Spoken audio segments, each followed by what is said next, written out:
Terima kasih Tuhan. Terima kasih karena kami punya Allah yang ajaib. Allah yang pegang kendali dalam segala perkara. 2022 akan menjadi tahun kemuliaan, tahun lawatan, tahun di mana Kristus menjadi nyata. Terima kasih buat saudara-saudara kami yang akan berangkat ke Irak kemanapun mereka pergi. Karena kami tahu ada kuasa-Mu, ada tembok berapi, ada malaikat-malaikat-Mu yang akan memegang mereka. Mereka akan berjalan dengan kuasa dan mujizat. Mereka akan membawa kemuliaan lawatan Tuhan di sana. Terima kasih Tuhan. Biarlah Roh-Mu mencengkeram kami, biar firman-Mu menancap diukir dalam hidup kami, dan biarkan kami jadi pelaku firman. Di dalam nama Yesus kami berdoa. Semua yang percaya berkata amin. Shalom. Saudara, saya tidak tahu saudara bahwa ada orang-orang yang akan cukup nekat pergi ke daerah-daerah yang berbahaya. Tetapi saya percaya saudara bahwa apa yang mereka dapat dari Tuhan, Tuhan bertanggung jawab saudara untuk hidup mereka. Dan pada waktu saya menyiapkan firman untuk kebaktian kedua ini, saudara, Tuhan memberikan ayat-ayat yang saya sebenarnya tidak suka mengkhotbahkannya, karena gereja tidak suka ini saudara ya. Tetapi saya mau berkata, ini adalah peneguhan bahwa ada dan inilah waktunya orang-orang harus berani menderita, beresiko, mengambil segala saudara resiko demi kerajaan surga. Mari kita mulai baca saudara ya. Saudara, rakyat di antara mereka memiliki keinginan serakah. Saudara, dan orang-orang Israel menangis lagi dan berkata, siapa yang memberi kami daging untuk dimakan?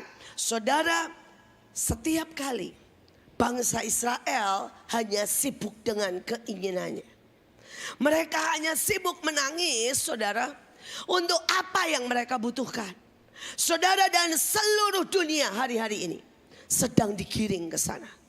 Saudara, dunia sedang mengajarkan untuk always selalu memikirkan tentang hidup kita. Saudara, kenapa sekarang saudara orang jarang ke gereja? Saudara lebih baik online. Karena demi apa? Kita dan kita.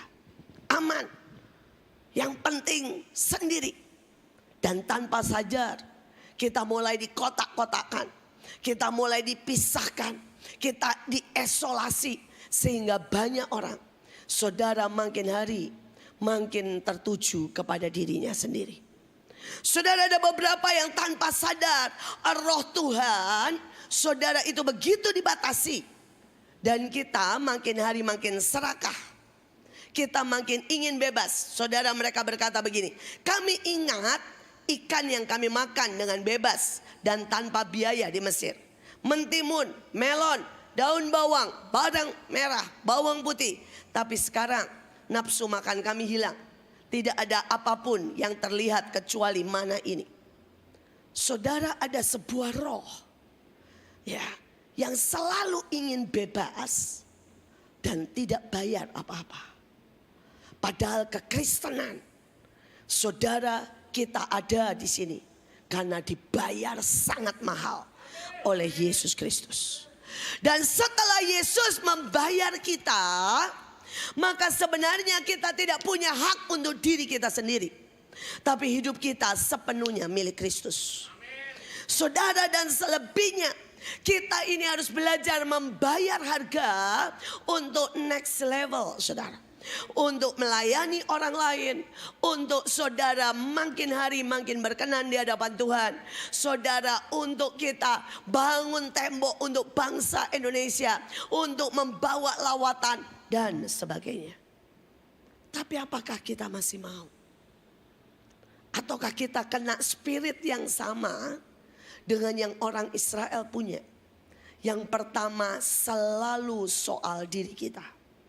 Yang kedua, keserakahan, tidak pernah cukup. Tidak pernah cukup. Saudara, ada gambarnya di sini.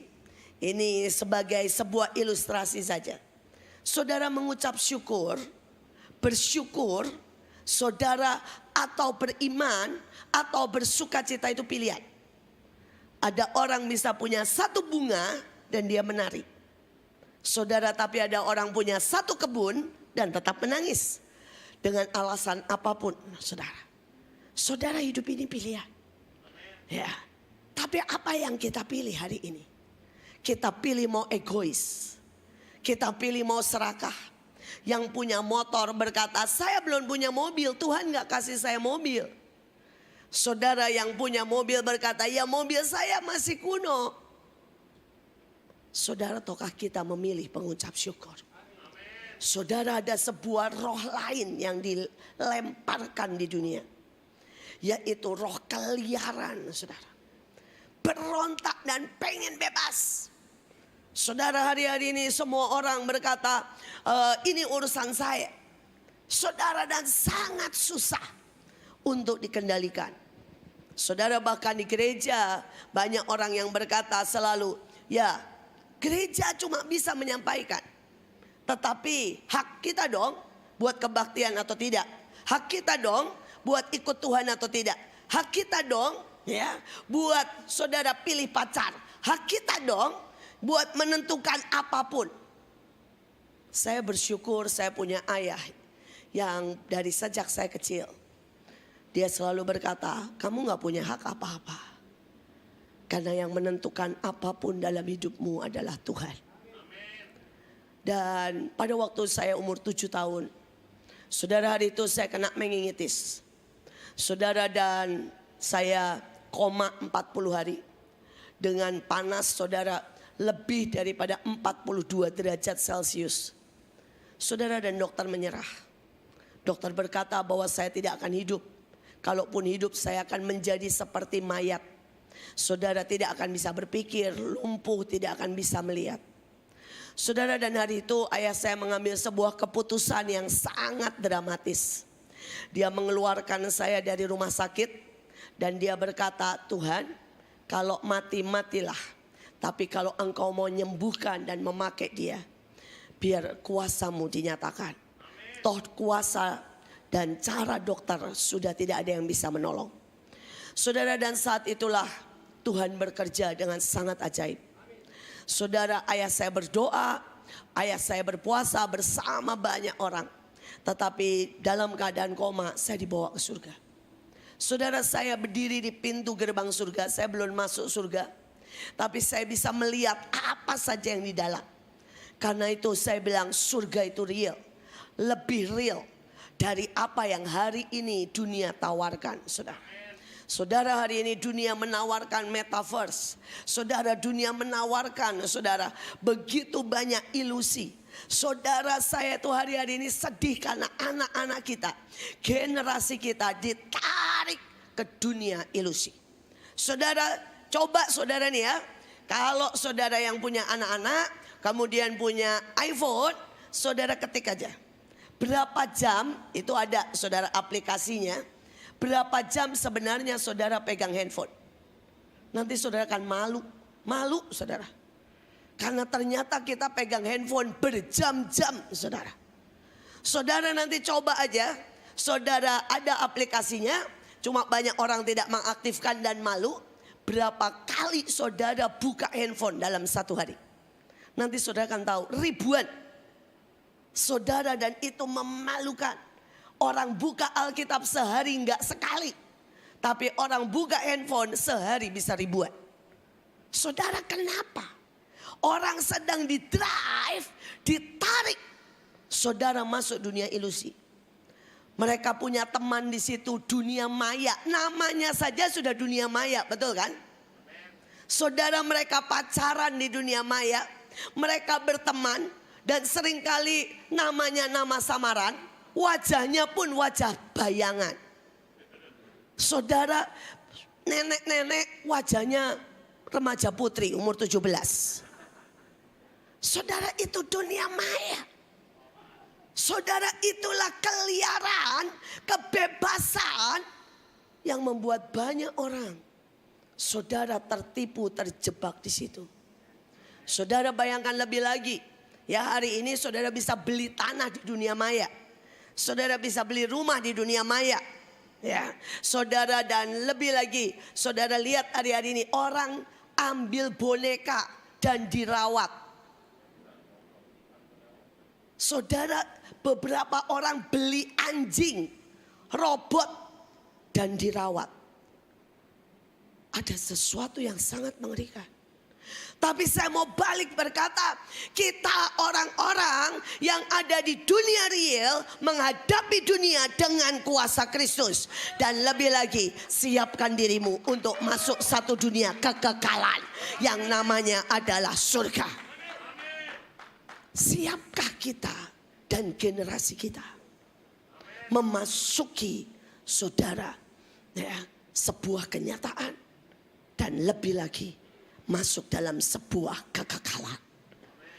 Saudara, dan orang tidak mau bayar harganya. Saya bersyukurlah. Itu sebuah pengalaman yang ajaib. Saya melihat yang namanya jalan dari emas. Saya melihat bunga yang sangat indah. Saya melihat air terjun. Saya melihat semua. Tapi di atas semuanya saya melihat Yesus. Yesus berdiri di depan dan berkata begini. Pulang nak.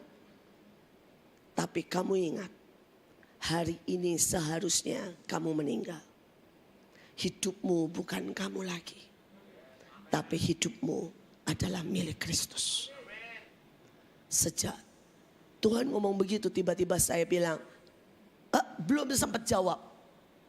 Saya termasuk lagi ke badan saya. Dan saudara, saya buka mata. Dan saya sembuh total. Kita punya Tuhan yang ajaib. Dan dia tidak pernah berhenti bekerja sampai hari ini. Dia masih melakukan keajaiban demi keajaiban. Tapi kembali saudara, relakah saudara untuk menyerahkan hidup ini untuk taat dalam kehendak Tuhan? Ataukah kita berkata, oh ini hidupku, ini masa depanku, ini rencanaku. Saya bersyukur bahwa saya belajar sejak saya bangun dari koma selama 40 hari.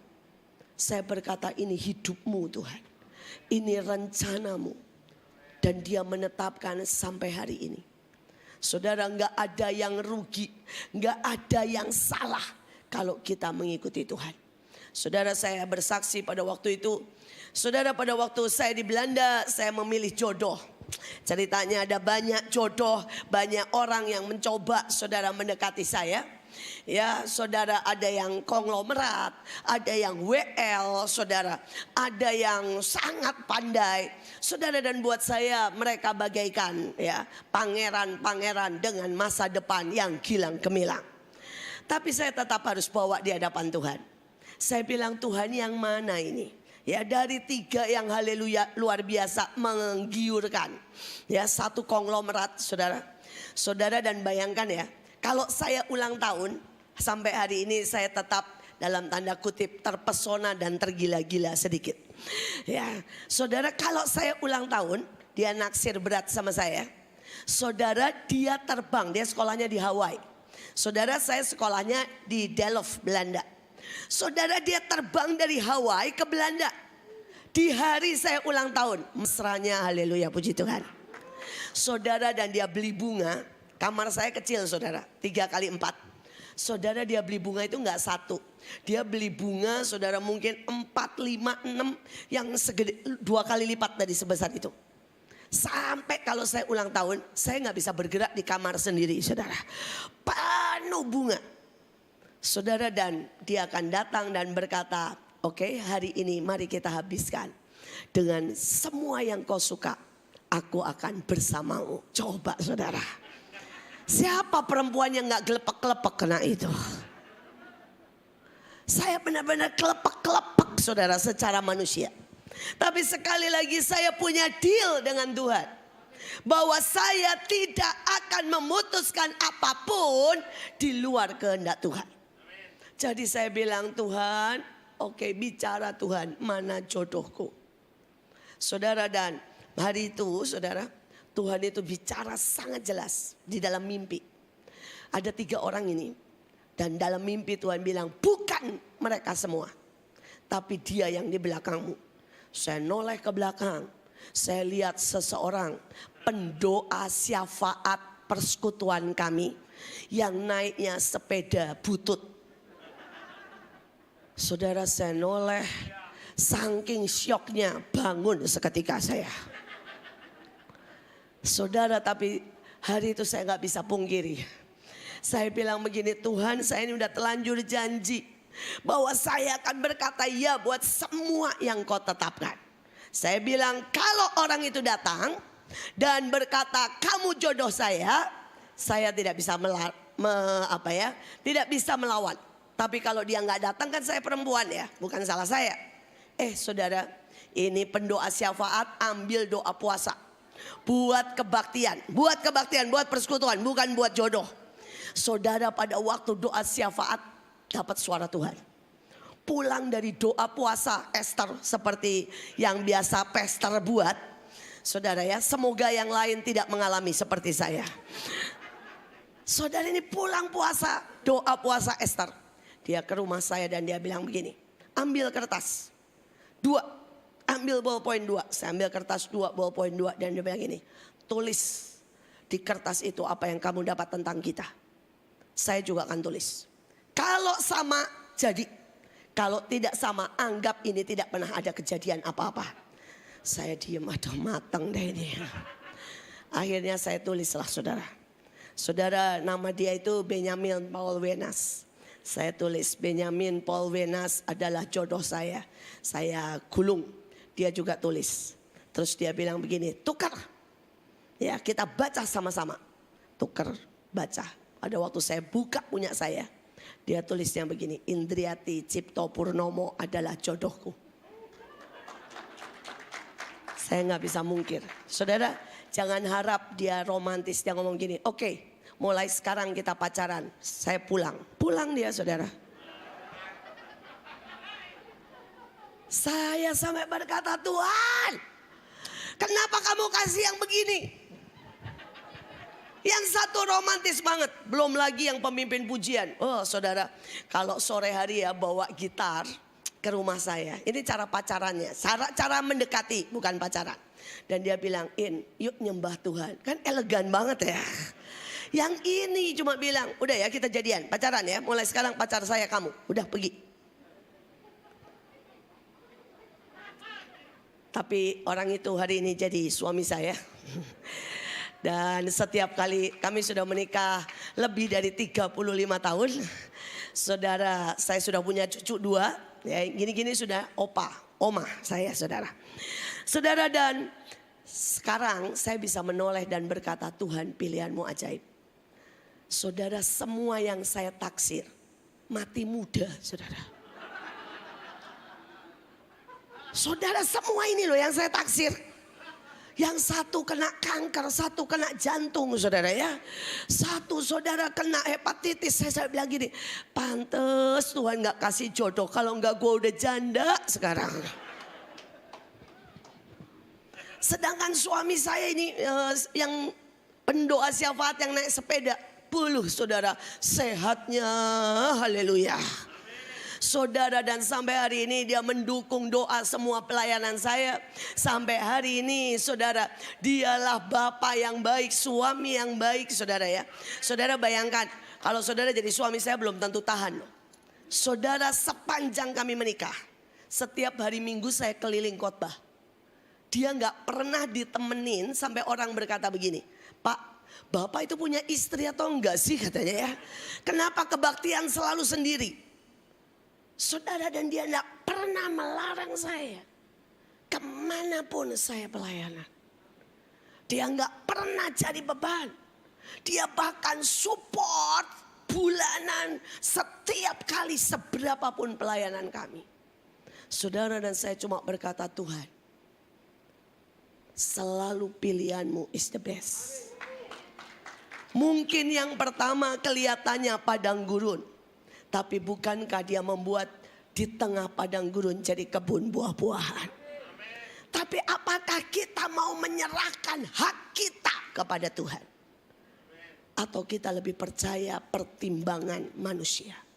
Saudara, yang ketiga, kebiasaan untuk tidak membayar apapun. Saudara, Saudara mau yang instan, mau yang gampang saudara, mau yang murah saudara. Ini masalah besar. Saudara, sedangkan kita harus tahu dan sangat tahu bahwa darah Yesus sangat mahal. Dan untuk mendapat yang ilahi tidak ada yang gratis. Saudara, kita lihat yang selanjutnya.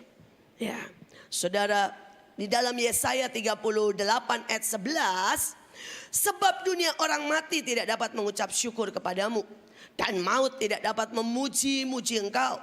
Orang-orang yang turun ke liang kubur tidak menanti-nantikan kesetiaanmu.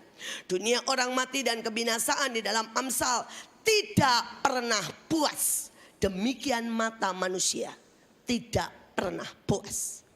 Jadi kalau saudara punya tidak pernah puas, ada dunia orang mati yang mulai mendekat kepada kita. Kalau saudara tidak bisa bersyukur, ada dunia orang mati yang mulai berhembus dalam hidup kita. Saudara, tapi mari, apa kata Alkitab? 1 Tesalonika 5 ayat 18. Dalam setiap situasi, apapun keadaannya, bersyukur dan terus bersyukur kepada Tuhan.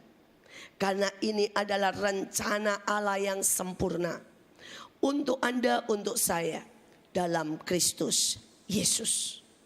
Saudara, pada waktu kita berani bersyukur dan terus bersyukur, tiba-tiba saudara, kita masuk dalam rencana Allah yang sempurna. Saudara, hari itu saya bertemu dengan seorang ibu, dan ibu ini kena kanker. Saudara, dan ibu ini berkata, saya ini kata dokter umurnya tinggal 6 bulan. Dan saya bertanya, Bu, ibu mau jalani apa? Ibu mau jalani ke dokter terus dan terapi, coba kemoterapi, radiasi atau apapun juga. Atau ibu pilih apa? Ya, saudara, dan dia bilang, Bu, saya mau cara Tuhan. Saya mau cara Tuhan.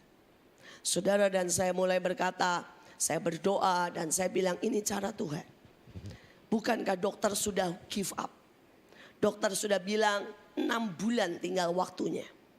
Kenapa ibu tidak memilih bersyukur, bersaksi, membagikan semua yang baik, melayani habis-habisan. Ya, benar-benar buat hidupmu ini jadi persembahan di mezbah Tuhan. Saudara, dan ibu ini berkata, amin Bu, saya pilih itu. Saudara, dia berkata sama semua anaknya, dia kumpulkan. Dan dia berkata, saya tidak pilih 6 bulan di ranjang rumah sakit. Saya pilih 6 bulan bersyukur, menyanyi, berdoa, dan melakukan banyak hal. Saudara, dan ibu ini mulai ambil semua pakaiannya. Dan dia sisihkan beberapa, dia mulai bagikan. Dia tidak bagikan biasa begitu. Dia turun ke jalan. Dia cari orang yang tepat, yang digerakkan Tuhan, dia kasih. Saudara, dia lihat semua yang dia punya, tas-tas bagus, tas mewah. Saudara, dia ambil, dia bagikan buat hamba-hamba Tuhan, istri hamba Tuhan. Satu demi satu. Saudara, dia mengucap syukur setiap pagi 1 jam, dia tidak berhenti. Saudara, dia tidak lakukan apapun dan tidak doa apapun. 1 jam. Dia cuma mengucap syukur. Terima kasih Tuhan buat berkat-Mu. Terima kasih buat kesehatan. Terima kasih buat anugerah. Terima kasih. Dia nyanyi, saudara. Saudara, dan aneh, setiap minggu tambah segar. Saudara, berat badannya naik 5 kilo. Saudara, dan tiba-tiba dia bisa makan. Saudara, dan dia bilang, ada apa ya? Saya ini tambah segar tiap hari. Saudara, dan dia lanjutkan semuanya. Karena dia pikir waktunya sudah sangat singkat. Saudara, dia bilang kadang-kadang sama saya telepon dan berkata, kata orang kalau mau mati kan sehat dulu ya. Katanya ya, kelihatannya saya ini mau mati. Jadi sehat dulu. Saudara, sampai lewat 6 bulan. Akhirnya dia periksa ke dokter. Karena dia tidak mati-mati, saudara. Saudara dan dokter bingung. Semua kankernya, semua benjolan, semua bahkan saudara pembengkakan hilang lenyap tak berbekas. Bersyukur punya kekuatan sangat ajaib. Saudara, bahkan itu tiba-tiba membawa kita masuk, saudara, ke dalam Alkitab berkata seluruh rencana Allah. Saudara mungkin hari ini sedang mengadakan dan melihat yang namanya ekonomi berat. Mari bersyukur. Dan satu lagi kesaksian. Ada begitu banyak kesaksian dan beberapa orang berkata, Bu, kenapa ibu suka kesaksian? Saya mau berkata, supaya kita tahu Tuhan bisa bekerja. Dengan caranya dia masih bekerja. Dia sangat mau bekerja. Dan dia ada di tengah-tengah kita. Mau berjalan bersama saudara dan berbuat mujizat. Saudara, ada seorang bapak dan dia sudah kena PHK selama pandemik. Saudara, dan kemudian semua penghasilannya sudah habis karena pandemik, saudara. Saudara, dia juga begitu ketakutan sampai dia tidak pernah keluar dari kamar, saudara. Saudara, dan istrinya kesel banget. Keluar kamar aja enggak. Saudara, disemprot disinfektan, gak pernah mau makan bakso, gak pernah mau apapun. Semua harus masak di rumah, jadi istrinya lama-lama kesel. Saudara, pada waktu kesel istrinya telepon saya dan istrinya bilang, ini gimana suami saya? Dan dia bilang, gini aja ibu, saya pasangin kaset khotbah ibu keras-keras. Ya, di luar kamar. Saudara, jadi istrinya ini bilang nanti kalau dia telepon atau marah-marah sama ibu, sudah biarin aja ya bu. Oke, saya bilang, saya sudah biasa dimarahin orang, nggak apa-apa tambah satu orang lagi. Dan kemudian saudara, dia pasang kaset khotbah saya. Saudara, di luar kamar keras-keras. Saudara, dan suaminya tanya begini, siapa itu perempuan? Katanya ya, galak dan sukanya marah-marah katanya, saudara. Istrinya bilang, Ibu Iin. Dia bilang, kenapa kamu pasang? Matiin.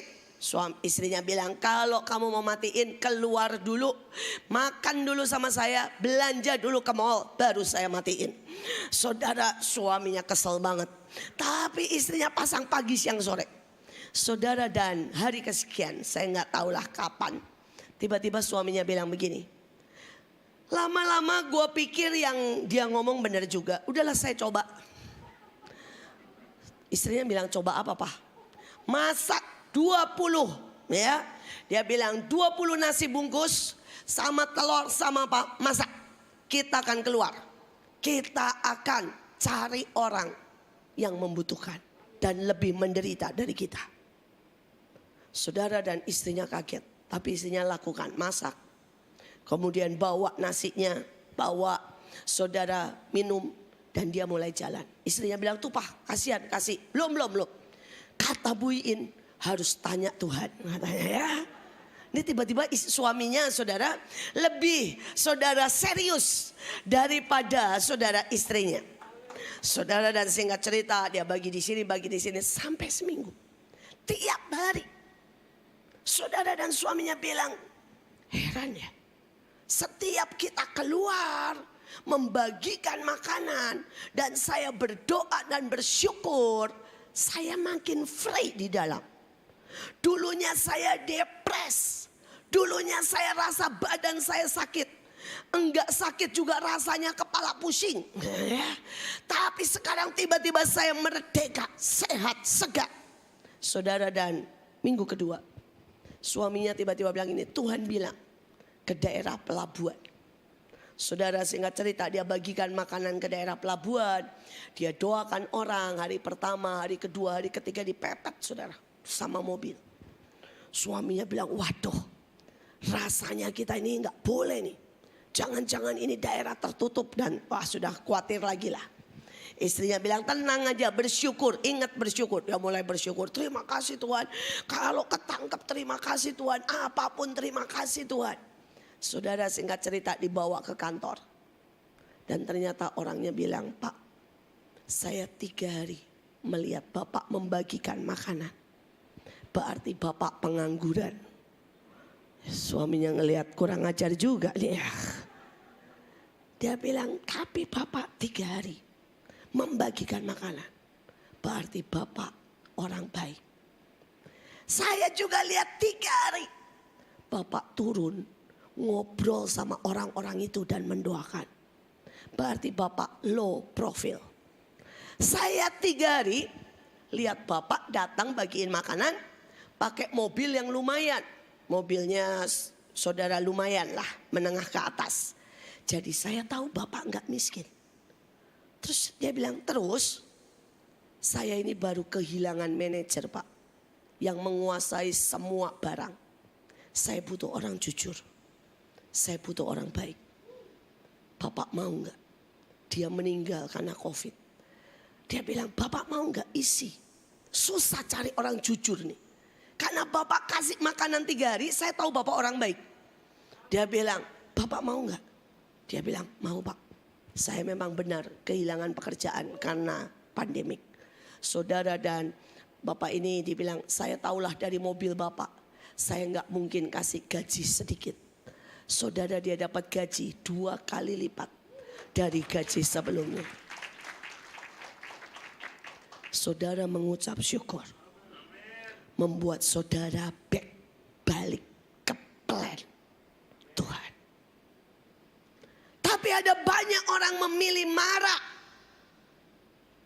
Saudara memilih kecewa. Memilih berontak. Memilih berkata udah gak doa-doa. Enggak Tuhan-Tuhanan. Dan ini membuat saudara semakin jauh dari kehendak Tuhan. Hari ini kalau suamimu, ya anggaplah suamimu jahat, galak, mengucap syukurlah. Kalau doa keras-keras bilang terima kasih buat suami yang ajaib. Suami yang dahsyat, suami yang lemah lembut, suami yang luar biasa. Percayalah, deklarasimu dijawab Tuhan. Saudara, kalau saudara punya anak juga sama. Saudara, saya itu belajar sama anak saya ya. Saya tidak pernah ngomong yang negatif, saudara. Saya belajar untuk terus ngomong yang positif. Saudara, dan hari ini saya melihat buahnya. Saya selalu bilang sama orang tua, seberapapun, ya. Saudara lihat keadaan anakmu, mari percaya rencana Tuhan baik dan ajaib. Saudara, perkatakan saja. Karena iman, saudara, itu dilihat Tuhan. Ya. Yang menggerakkan Tuhan itu bukan kebutuhan. Yang menggerakkan Tuhan bertindak dan turun dari surga adalah iman. Saudara, bayangkan hari itu Tuhan jalan. Dan Tuhan bahkan tidak peduli. Ada seorang pengemis teriak-teriak, Yesus anak Daud. Itu yang membuat Tuhan noleh. Saudara, hari itu Tuhan juga jalan. Dan tidak peduli. Ada seorang perempuan yang menjamah jubahnya. Itu yang membuat kuasanya mengalir. Saudara, hari itu Tuhan jalan dan tidak peduli. Ada satu orang naik di atas pohon. Dan saudara, itu yang membuat Tuhan berhenti. Hari ini, apakah saudara membuat Tuhan berhenti? Atau membuat Tuhan jalan terus? Pilihan di tangan kita. Saudara, dan saya berkata, buat Tuhan menoleh. Buat Tuhan tersenyum. Buat Tuhan kagum. Sampai Tuhan bilang, besar imanmu ibu. Dan yang menggerakkan Tuhan adalah iman. Yang menggerakkan Tuhan adalah iman. Saya berdoa. Saya berdoa, saudara. Saudara, ada banyak sekali orang-orang yang berpikir dengan cara dia, saudara, ya usaha. Saya tidak berkata saudara tidak boleh usaha ya. Tapi mulai dengan iman dulu, saudara. Saudara, bayangkan hari itu ada 5 roti dan 2 ikan. Gak cukup buat 5.000 orang. Tuhan memulai dengan apa? Mengucap syukur. Hari itu ada saudara mayat yang sudah 4 hari. Saudara, dan Tuhan mulai dengan apa? Mengucap syukur. Dan saya berdoa hari ini kita hadapi 2022. Saya tidak tahu apa di depan kita. Tapi mari mulai dengan mengucap syukur.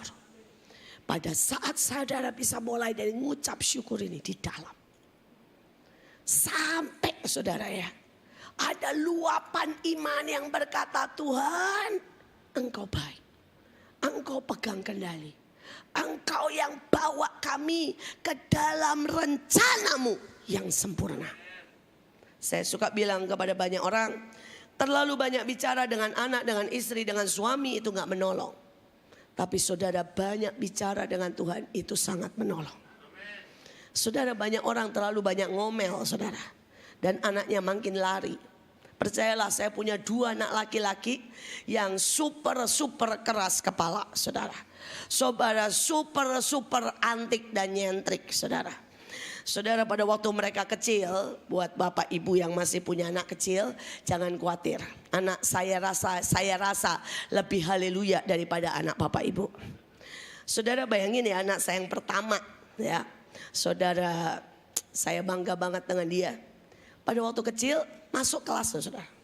Umur 3,5 tahun, belum sampai 4 tahun. Gurunya bilang, Stephen tolong gambar ya. Apel, dikasihlah pensil warna krayon merah. Terus dia tanya gini, kenapa mesti merah? Apel ada yang biru, apel ada yang hijau. Terus gurunya bilang, ya karena ibu suruh apelnya harus merah.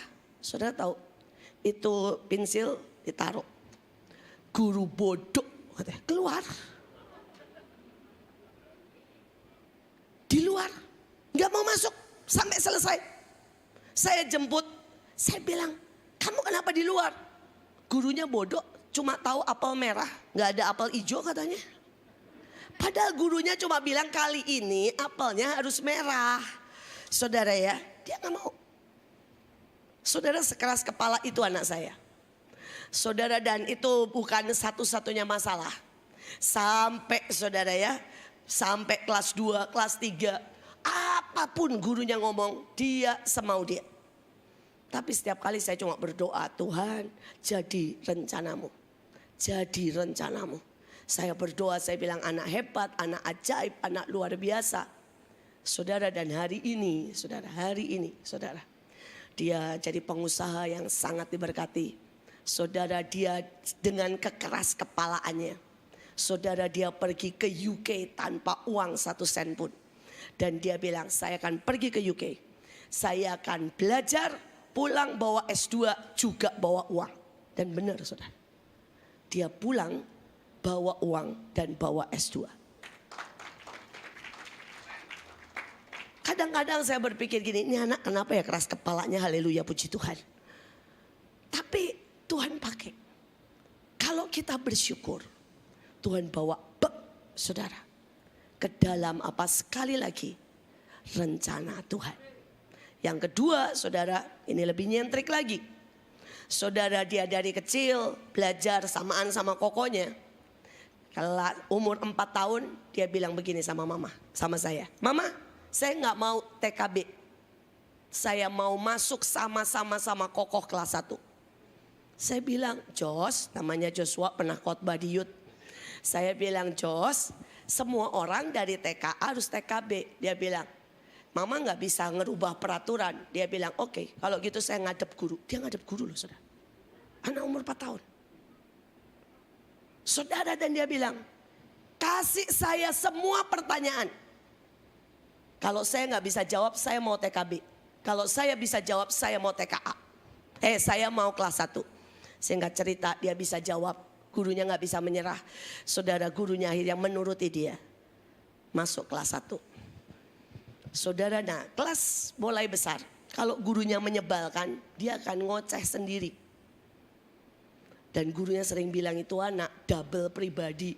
Tidak bisa membedakan mana yang kenyataan, mana yang enggak. Hari itu dia telat. Dia telat saudara, dan dia gak mau dihukum. Ditanya gurunya, kenapa telat? Dia bilang begini, Bu, tadi di tol ya, ada kecelakaan truk dengan sedan yang mati 3, kepalanya kepotong. Gurunya cek, gak ada sama sekali. Gurunya lapor ke saya, Bu, anak ibu ini gak tahulah imajinasinya. Saudara, Saya cuma tumpang tangan, doakan, bilang Tuhan yang terbaik. Itu cuma satu-satunya, itu bukan satu-satunya cerita. Dia punya segudang saudara ya, hayalan yang tidak tahu entah kemana. Tapi hari ini dia lulus di Lim Kok Wing, sekolah film cum laude, bahkan summa cum laude. Saudara, dan orang bilang, ya dia punya bayangan itu, makanya dia sekolah film. Buat dia itu apa ya? Orang lain bersusah payah bikin skripsi, bikin cerita. Saudara, itu sudah kerjaan dia dari umur 4 tahun, saudara. Dia selalu berhayal dan berhayal. Saudara, umur 12 sudah bikin buku tentang hayalan dia. Sekali lagi, apapun kondisi anakmu. Mungkin buat beberapa orang, anakmu suka game dan itu mengerikan. Ayo bersyukur, doakan. Siapa tahu dia pengganti Bill Gates. Saudara, beberapa anak mungkin sangat suka makan. Dan saudara mungkin khawatir. Saudara ya, atau susah makan justru. Siapa tahu dia pengganti Gordon Ramsay. Saudara ya, koki terbaik di dunia. Saudara, biarkan kita ini percaya bahwa anak kita ada di tangan Tuhan. Seringkali jalannya tidak seperti yang kita mau. Seringkali sangat tidak normal. Saudara, sangat tidak normal. Tapi sekali Tuhan bertindak, dia akan ubah yang jelek jadi luar biasa. Saya berdoa, saudara berhenti ya khawatir. Wah, waktu saya tinggal 5 menit. Sorry. Kita cepatkan saja. Saudara, yang kedua, hati-hati dengan kecewa.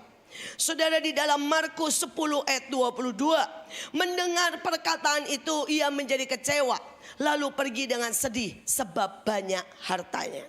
Saudara, hari-hari ini sangat banyak roh kekecewaan. Kecewa dengan pendeta, kecewa dengan hamba Tuhan, kecewa dengan istri, kecewa dengan Tuhan karena Tuhan tidak memberi apa yang dia doakan.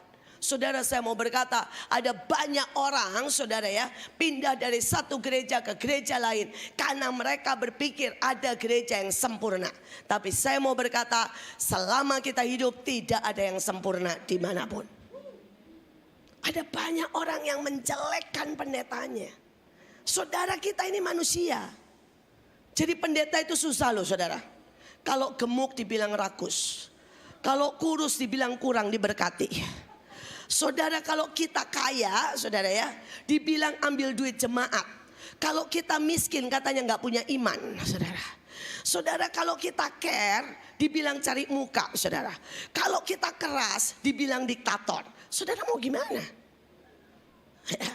Ya ini curhat dikit. Saya hamba Tuhan. Nah, saudara ya, saudara dan saya ini diomongin sedunia, saudara. Sedunia. Apapun yang saya buat. Saudara, saya peperangan rohani, pergi ke, maaf kata, ke makam, ke daerah keramat. Dikatain apa? Saya ini kejawen. Saudara, pakai ilmu-ilmu begitu. Padahal saya ke sana peperangan rohani, saudara.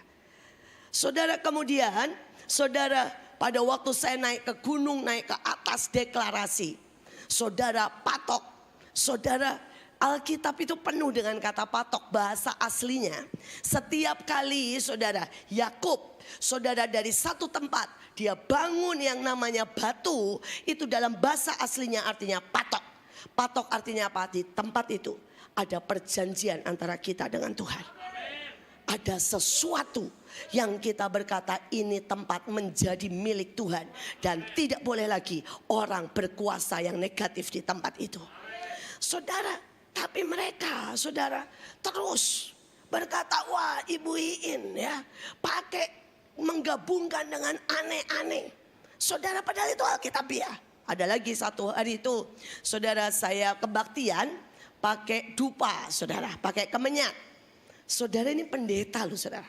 Langsung ngomong begini, ini sesat, kayak dukun. Saya sampai bingung, ini pendeta baca Alkitab gak ya? Saudara, pada waktu Yesus lahir, saudara, orang Majus kasih apa? Emas, kemenyan dan mur. Saudara baca di Wahyu. sampai nanti di surga. Doa orang kudus bergabung dengan apa? Kemenyan. Saudara baca ulangan, bilangan. Tetapi ada banyak orang, dia lebih tahu perdukunan daripada Alkitab.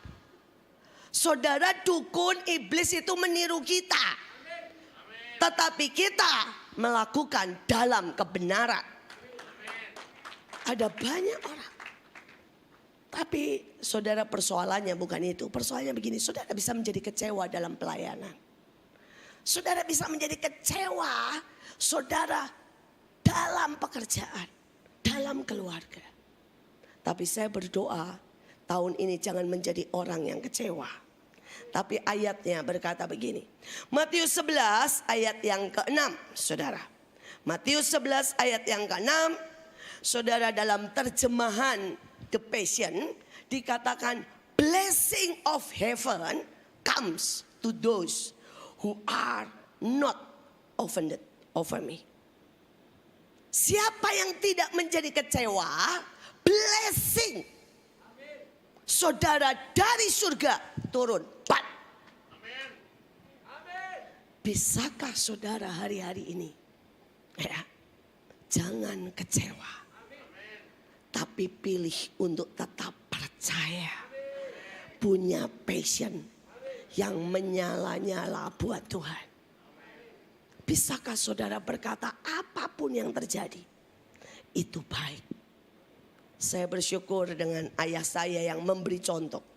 Saudara, hari itu singkat cerita ayah saya tabrakan, tadi saya sudah cerita. Saudara, dan mobil Mercy-nya habis, hancur. Saudara, dan kalau saudara kenal ayah saya, itu salah seorang yang ajaib sekali. Saudara, dia benar-benar pelaku firman dan saya adalah buktinya. Saudara-saudara, saya adalah buktinya. Saudara, dia enggak satu kata pun berkata gini, kenapa? Aduh, setiap kali dokter datang dia cuma ngomong terima kasih Tuhan. Orang lihat dia biru pendarahan, dia cuma ngomong terima kasih Tuhan. Terima kasih Tuhan. Terima kasih Tuhan. Saudara, itu yang terus dia ucapkan pada waktu dia di rumah sakit. Saudara, dan hari itu saya minta waktu dikit ya Pastor. Dikit menyelesaikan ini. Saudara, dan hari itu saya sebagai anak dan anak-anak yang lain bilang begini, mobil papa hancur dan gak ada asuransi. Yuk kita kumpulin uang buat beliin mobil. Soalnya papa itu penggemar mobil. Papa saya itu suka sekali nyetir, suka sekali ngebut. Saya bilang mari kita beliin mobil. Saudara, dan kami bilang sama papa, Pak, kami gak bisa beliin Mercy. Kami punya uang waktu itu ya cuma sekitar 200 juta. Paling kami bisa beliin yang itu pun dikumpulin semua tabungan kami. Kami beliin mobil yang biasa ya. Terus kemudian papa saya ngomong gini, jangan berani beli mobil. Kalau Tuhan suruh saya naik angkot, itu berarti baik buat saya. Kalau Tuhan suruh saya jalan kaki, berarti itu baik buat saya. Kalau Tuhan ambil saya, mobil saya, Mercy saya, itu yang terbaik buat saya. Dia bilang jangan pernah berani mencoba membantu Tuhan. Biarkan Tuhan menyelesaikan prosesnya dalam hidup saya. Saudara, kami anak-anaknya diam. Kami bilang oke, Pak. Dan dia bilang jangan pinjemin papa mobil. Papa gak apa-apa kok. Turun naik angkot, naik taksi, gak masalah. Ya, jangan coba bantu proses papa. Biarkan papa selesaikan proses ini dengan Tuhan. Saudara, saya bangga banget dengan papa saya. Dia ngucap syukur dalam segala keadaan. Saudara, lembah baka atau lembah kekelaman atau padang gurun tidak untuk saudara tinggal, tapi untuk saudara lewati dengan ucapan syukur. Maka saudara akan tiba di oasis kebun buah-buahan, rencana Tuhan, Kanaan yang Tuhan sediakan. Saudara, dan hari itu kami terdiam, kami bersyukur punya ayah yang seperti itu. 3 hari kemudian datang seorang Katolik. Saudara, dia bilang ini, Pak Yusak, saya dapat mimpi. Tuhan suruh saya beliin Bapak mobil. Saudara, dan dia bilang, Bapak mobil apa? Ayah saya bilang, kamu yang dapat dari Tuhan, kamu harus tanya Tuhan. Saudara, dan orang Katolik ini berdoa tanya Tuhan. Dia bukan orang yang dekat dengan kami, kenal baru hari itu. Karena dia dapat mimpi, suara Tuhan jelas. Belikan hambaku Yusak mobil. Dia cari saudara, sampai ketemu. Singkat cerita, saudara, dia belikan Mercy kelas yang lebih tinggi. Dinaikin saudara ya, tronton karena tidak boleh dipakai sama sekali. Dan saudara, dia bilang begini, Tuhan kasih saya penglihatan waktu itu. Mercy emas. Dan hari itu saudara, Mercy emas itu gak masuk Indonesia. Mercy masuk ke Indonesia warnanya hitam dan bla bla bla, tidak emas. Saudara, ditelepon. Dia bilang begini, dealernya ngomong begini, tidak masuk Mercy emas di Indonesia karena tidak ada yang milih warna emas. Orangnya bilang begini, saya mendapat penglihatan, pasti ada. Saudara mau tahu, itu Mercy harusnya buat orang Singapura, salah kirim ke Indonesia. Satu-satunya. Saudara, dan orangnya bilang silahkan ambil bu. Saudara, ayah saya, saudara keluar dari rumah sakit, naik Mercy yang lebih bagus, lebih baru, lebih gede grade-nya. Saudara, kenapa? Melewati padang kekelaman dengan ucapan syukur. Tidak menjadi kecewa apapun yang terjadi. Saya berdoa apapun yang terjadi buat saudara-saudara saya yang berangkat, saya percaya sebuah kehormatan. Saudara bisa dipilih Tuhan melakukan yang sangat ajaib. Jangan menjadi kecewa apapun keadaannya. Karena itu belum selesai, itu baru koma. Tapi akhirnya sebuah kemuliaan akan terjadi. Saya selalu bilang lakon, kalau tidak ngalamin yang aneh-aneh, gak seru filmnya. Jadi jangan khawatir kalau dalam hidup kita mengalami beberapa hal. Tapi kita percaya kita akan melihat keajaiban. Amin. Tuhan Yesus memberkati, karena waktu saya serahkan kepada saudara saya.